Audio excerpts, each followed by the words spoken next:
Hello everyone, it's always great to see you. We've had a super fun month so far talking all about responsibility. When you're playing your favorite board game, you need to make sure you understand the rules and follow them so you can play your best. It's like that in real life too. We've uncovered a few important rules for life that will help us play well and finish strong. So even when life gets tough, we can keep praising God. His love never fails. He is always with us. And as we read in Psalm 95, verses 1 through 2, it says, "Come, let us sing for joy to the Lord. Let us give a loud shout to the rock who saves us. Let us come to him and give thanks. Let us praise him with music and song." So let's sing out together and tell God that we trust him.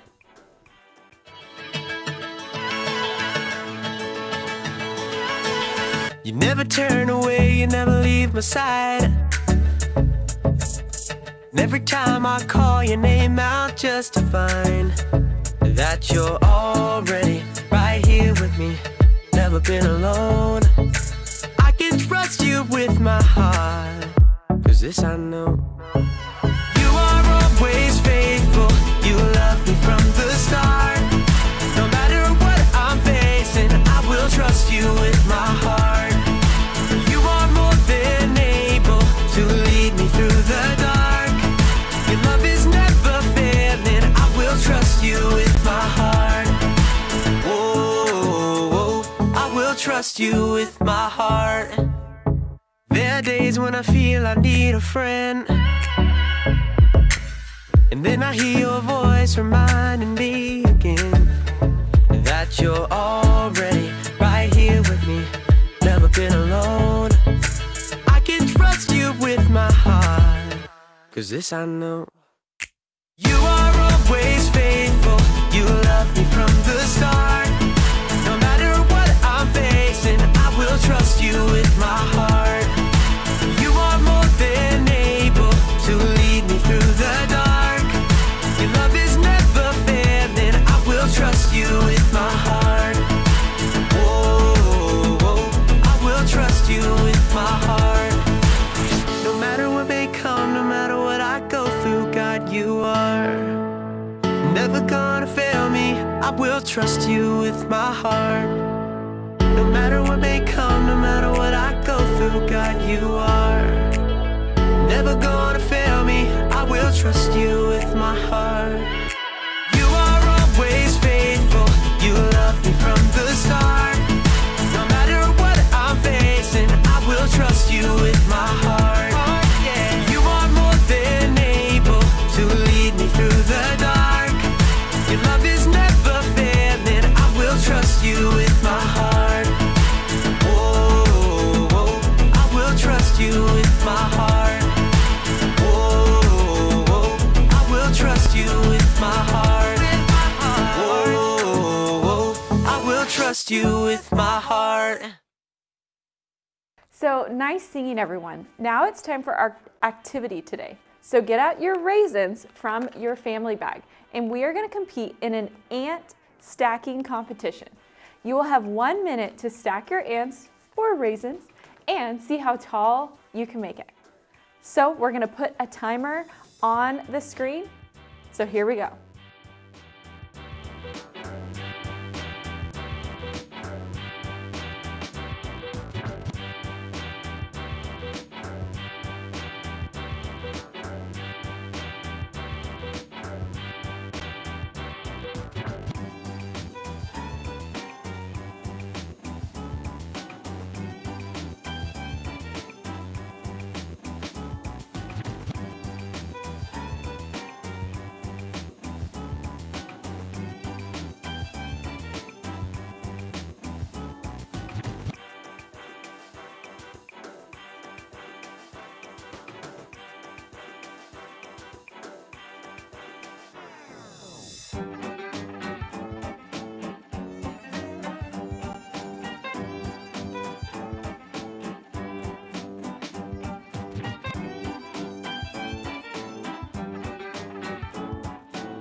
So how'd you do?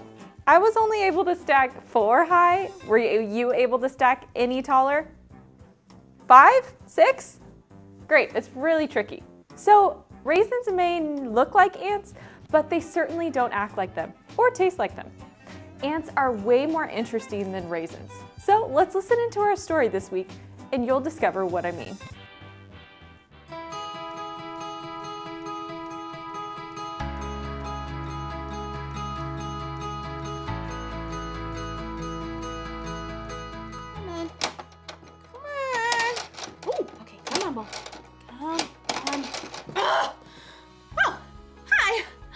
My name is Erica, and I'm trying to get this metal ball over this bridge, around this magnetic thing, through the metal tubes, around the spiky yellow stuff, through the hoop, around in the maze, and in this orange thing to the very end.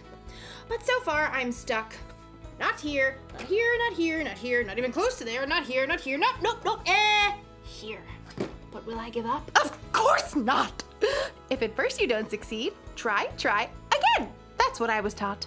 It's my responsibility. Responsibility is showing you can be trusted with what is expected. Let's do this. Okay, now I give up. I tried again. I still didn't succeed. I don't want to play this anymore. It's so hard. I don't want to do it if it's hard. I'm tired. My head hurts. I want to do something else. This can't be right. I shouldn't quit doing something just because it's hard. I'd never get anything done if I did that. Let's do this. Hold on. I can do it. Hold on.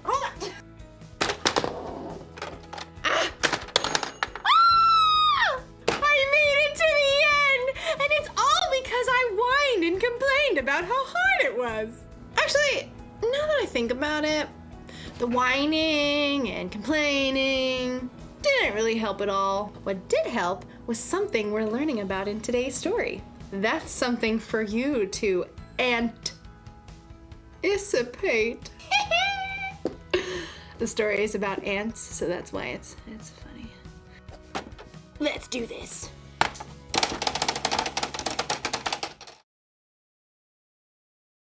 The Bible. It's 66 books of history, stories, letters, and poetry that fit together to form God's one big story. The epic adventure of how He created us and loves us so much that He made a way to rescue us. As we travel through the Bible, from Genesis to Revelation, we discover people who met God and found their lives changed forever. Now, for an amazing story, inspired by the book of Proverbs, chapter 6, verses 6 through 8. King Solomon was young when he became ruler of Israel after his father David.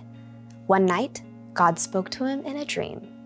Ask for anything you want me to give you. What? Solomon had just been given the greatest gift of all time. He could have asked for anything.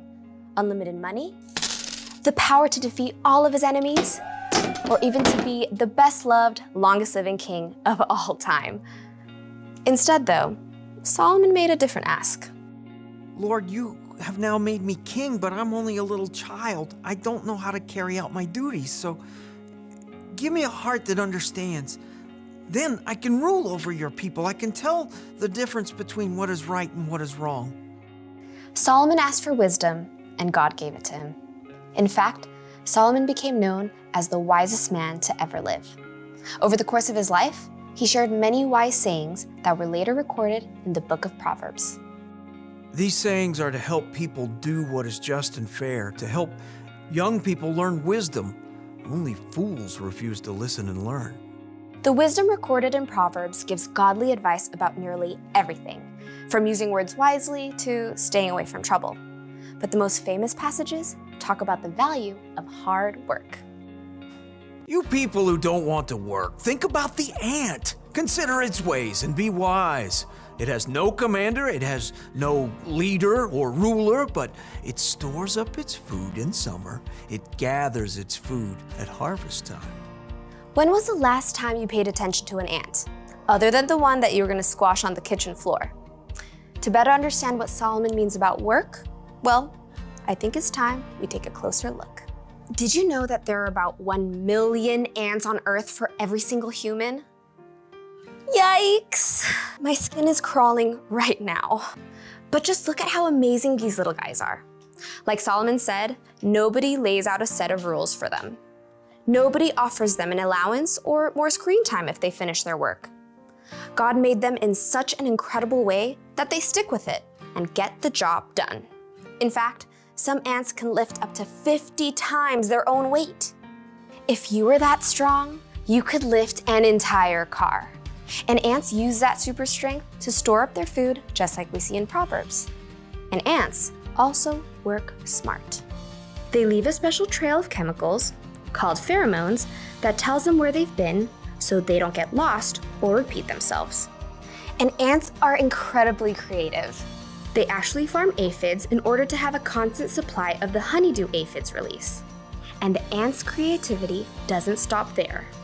In times of flooding, ants will even protect the queen by forming a lifeboat with their own bodies.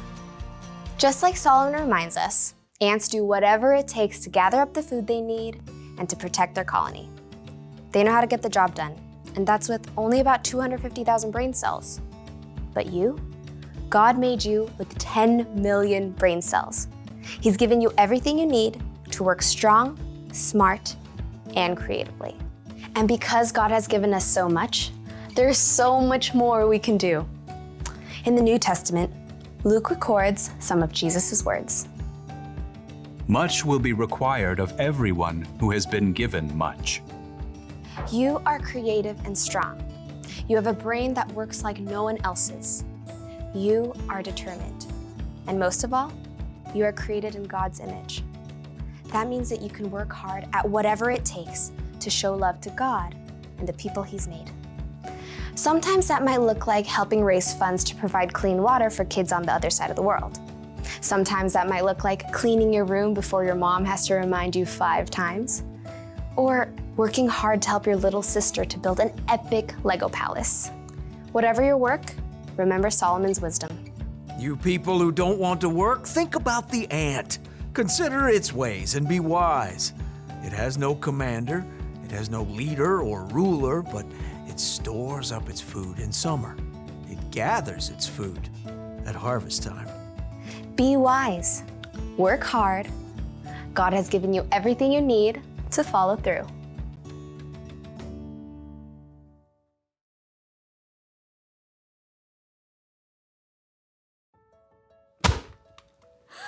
Gotcha. Look, I get it. Work is hard, but if we don't work, nothing will ever get done. Think about it. If the ant didn't work, he wouldn't have any food stored up for the winter. We actually need work. Plus, think about Jesus.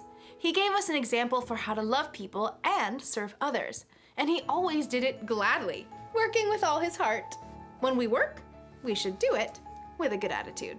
Like we're working for God. We shouldn't whine and complain every time someone asks us to do something that's hard or boring. In fact, we could choose to work hard even before someone asks. Think of work like it's a mission. When your mom or dad tells you to clean your room or something, don't go, "It's so hard." Instead say, "Let's do this." And then get the job done. You'll finish your work faster and you'll probably have a better time doing it too. So, here's the rule for life to remember today.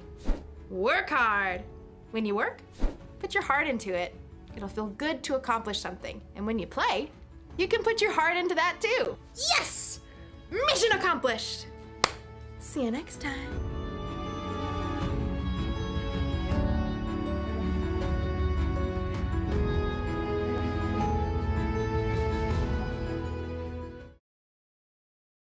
So each of us has a purpose. God has put many tasks in our lives each and every day.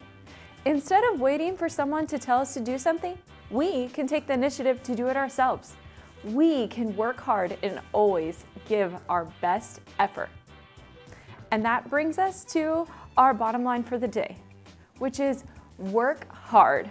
That's a great rule for life. Say it with me. Work, what? Hard. Yes. Let's all work hard this week.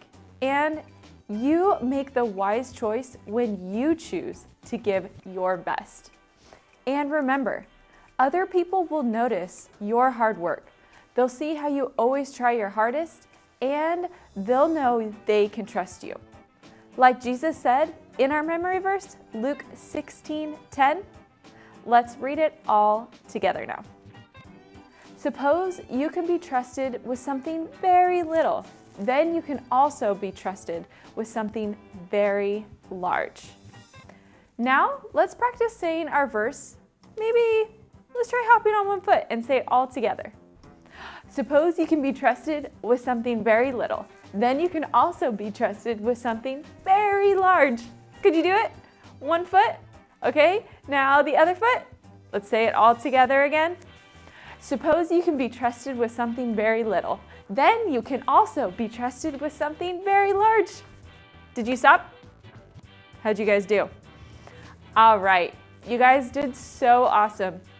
I hope you've been practicing that verse at home because it is so important that when we are trusted with something little, we will also be trusted with something very, very large.